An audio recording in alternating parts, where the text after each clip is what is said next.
Chciałam Wam pokazać, co fajnego sobie zakupiłam w Action za 68 zł, 7 zł, 67 zł.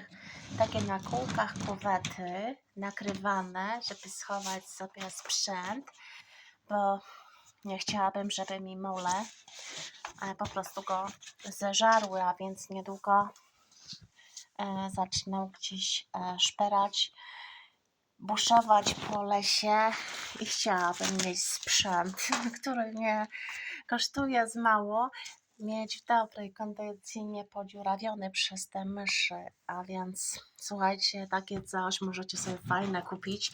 Tworzywo jest jako takie, bo są gorsze i jeszcze tańsze. Wybrałam tą wersję tworzywa lepszego i tak to będzie wyglądało spakowane. Myślę, że mnie myszy oraz szczury nie zeżrą oraz mole.